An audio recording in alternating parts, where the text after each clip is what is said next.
Welcome to Precision Golf. Today we're going to be looking at irons that have the high launch, the HL moniker on them. So ultimately heads that are saying that they're higher launch. Mizuno just launched the new hot metal series with the high launch series in the HL. So I thought it was a good time to look at irons that state HL and see which one does the best job of getting that ball up in the air for you.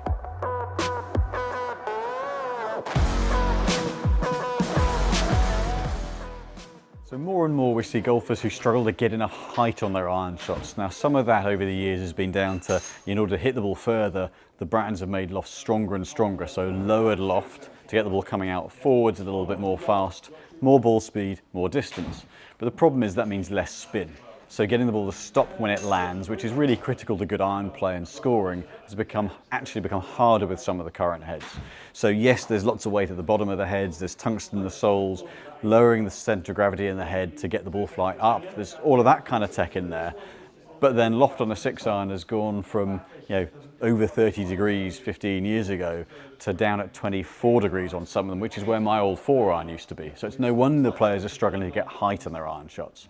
So we've got 3 iron heads that have that HL labeling on the head, designed to get more flight, and we're going to hit 3 of them, look at the data and see which of them does the best job. So we're going to start with the Callaway, the AI Smoke HL series, and see how it performs. So one of the things that they do, they all go a little bit weaker than the equivalent standard model. So in loft on these heads, this one's up at 27.5 degrees, the Mizuno head's at 28, and the TaylorMade at 26.5, 27.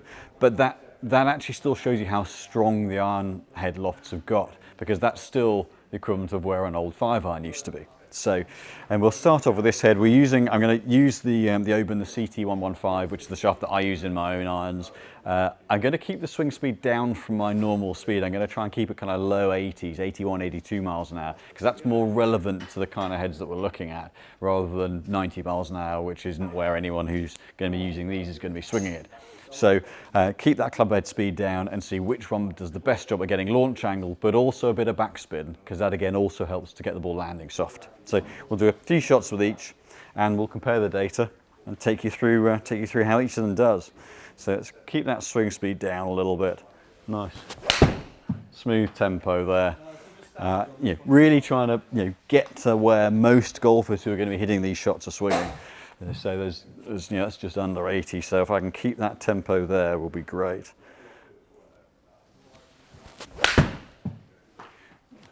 A little bit heavy.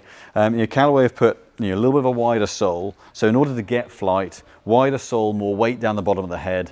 So you can see from the amount of material we've got down here, there's plenty of mass at the bottom of the head there, and if I'll turn that around, the thickness of the sole is a nice wide sole there. So again, getting lots of mass down the bottom to help get launch angle. There's a little bit more offset. Offset gives the club a little bit more time to recover and square up, and that also gets the club recovering a little bit more underneath. More offset you get, there's more time for it to kick through, which delivers slightly more loft. And most of these heads are designed around someone who misses to the right, so again helps the toe square through slightly more as well. So let's give that another swing there, where are we? 74. Let's speed that up a little bit. So solid contact there. Okay, so we'll switch that, 76, we'll switch that over to the TaylorMade, see where we get to. And I think ultimately with these heads, there's still quite a strong lofted iron. So in terms of where anyone looking to gain a lot of ball flight, these are still going to come out with a fairly strong launch angle, simply because of the base loft that they're at. It's not like if you go to something like the T100 Titleist, that loft is at 30 degrees, which is much more traditional. So loft, if you're looking for height, loft is your friend. There are many instances where we weaken the lofts off. We go more loft on irons to get that initial launch angle up, because without the launch angle you just don't get the height, and without the launch angle you won't get the spin. So it's really important to if you hit the ball low, you do it with a driver, you apply a higher loft. It's exactly the same instance with the irons as that as well. So moving on to the TaylorMade, the QI10. Now the HL is higher lofted than the standard series by a couple of degrees, 2.5 degrees, This one, from a design point of view, one of their kind of main primary focuses was about reducing the amount of left to right or fade for a right-hander fade spin.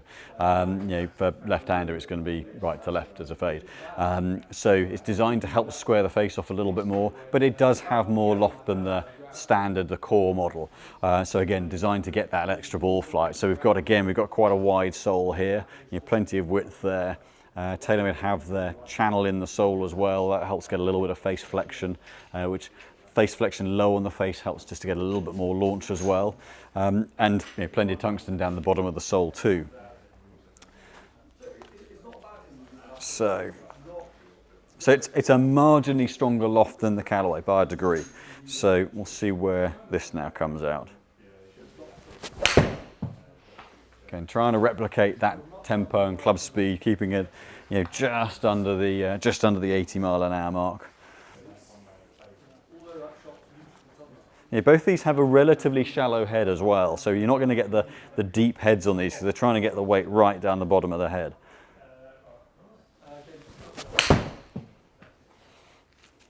Got a little more on top of that. I'm going to do one more because I got a bit more on top of that shot. So.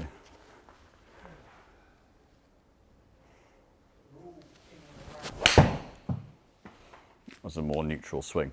So actually collected the ball really consistently, and I think that's something that between the heads, depending on your swing style and how steep you are in contact, one head or other is just going to strike the ball a little bit more consistently. Some of that will be sole shape, some of that will be the structure of the head, the mass positioning will just suit one player a little bit better than the other. They're all well-made heads. They're all trying to use multi-material constructions to get the mass positioned in the most efficient place for that launch angle. So, TaylorMade really solid head, decent ball speed as well on that. But we'll conclude that when we look at the data, and we'll switch over to the Mizuno head. So moving on to the Hot Metal HL, this is Mizuno's latest range, the JPX series. Literally just had a refresh, we got the heads in last week. This one has the widest sole of any of them. One of the design principles of this, a little bit more offset than the standard model and a wider sole to get that mass low on the head. Also using a stiffened frame, and that way again you can put a bit more flexion in the face. The more the face flexes, that also helps a little bit of launch angle as well. Mizuno identified with the previous series that I think it was 50%, their stats said 50% of golfers need help launching it, hence putting in the high launch. So it'll be interesting to see how this head compares to the Callaway and the TaylorMade, being something that Mizuno have really focused on a little bit earlier than some of the other models. So again, very similar head shape, depth to the head. They're all, physics dictates they're all going to be doing similar kind of things. It's just a question of how efficient they are at getting flight. This head is a hair more lofted than the others at 28, so about 1.5 degrees more than the TaylorMade. So they should see a little bit of a change in launch as a result of that.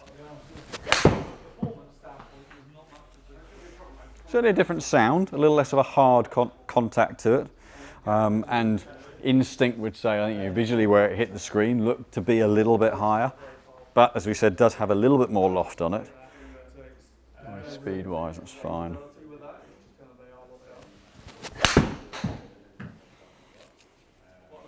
Okay, as per the others, I'll do one more just to get a good average.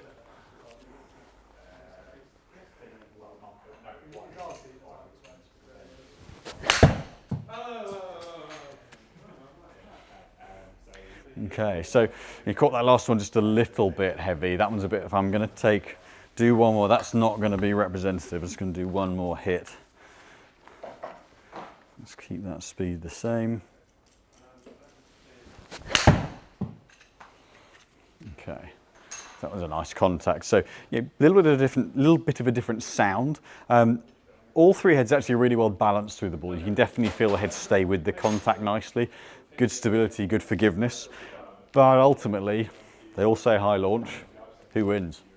So looking at the summary of the data, there aren't big differences between them. I think the real key to look at with this is saying, okay, we need to take into account the slight loft variances between these as well. Between the Callaway and the TaylorMade, the bottom two, okay, club speed's up, was up a little bit on the TaylorMade swings. So the ball speed is slightly higher. Efficiency smashed between them, Yeah, a little bit more on the TaylorMade as well, but from a launch angle point of view, just quarter of a degree, 0.2 of a degree, so very similar. But the TaylorMade does spin it just a little bit more. Now some of that, we're looking at a couple of hundred revolutions. A bit of that could be the club speed. As club speed goes up, you get a bit more friction that's going to generate a hair more spin. So I would be looking at this saying, I think the Callaway and the TaylorMade, very, very similar in terms of ball flight. Relative to loft, the flight's not too bad. But when we then compare with the Mizuno, now bear in mind we've got that little bit more loft on the Mizuno head. That's then up a degree or so launched on the Callaway and almost a degree and a half on the TaylorMade. However, I will hear what everyone's going to be saying now. I said earlier, the Mizuno head is a degree and a half more lofted than the TaylorMade. So we're seeing that in that launch angle. The spin's up 500 revs and the launch angle's up a degree, 1.4 degrees. So it's that loft differential that really appears to be making the bigger element of the difference. And as a result of that, even though it's a hair less ball speed than the TaylorMade, it is a little bit higher in terms of feet. You're pushing 70 feet versus 65, 68 versus 64. The Callaway's not quite as high because the ball speed's a little bit lower. That's going to be more in the kind of, if we normalize ball speed, 61 feet. So you're looking at 1 or 2 yards difference in flight height. But the critical thing here is, because the loft is higher, partly because the loft is higher, the Mizuno just takes that flight up a little bit more. So unless you're adjusting clubs, and these ones don't bend too much because of the construction of the head, the cast frame, they're not going to move very much. So you're pretty limited to where the lofts start at. Because the Mizuno gives you the bit of extra launch, it's going to hit it higher. So it's pretty much as simple as that. They're all performing well. The efficiency is good. You're 140, 141, 142 in terms of smash factor. That's really good energy transfer, and particularly where we're looking at that slightly lower club speed, it's giving good energy through to the ball. Actually, consistency of launch and spin is good there as well. Less than a degree variable in launch angle and spin. Actually, there's a little bit more spin variable on the Mizuno head to the other two, but hey, it went higher. It's going up that little bit more.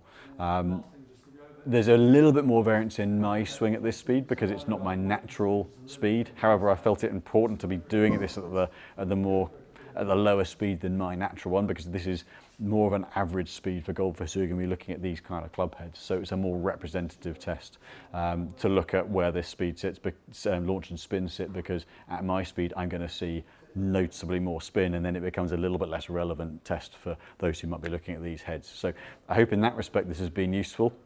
Certainly great to compare the latest Mizuno head. We'll be doing a review on those new models very, very soon for you. But great to see where that's coming in. It's still performing as well, if not a little bit better across the face than the previous generation. But all three doing a solid job. But make sure you consider the loft of the head when you're looking at something to get the ball up in the air. So hope you've liked this. If you have, click the bell button, subscribe, have a look at all the other videos on the channel. Anything you want us to do, please let us know. We'll always be considerate and try and get those tests in as and when we can. And as we produce more videos down the line, we'll include as many as we can. Thanks for watching.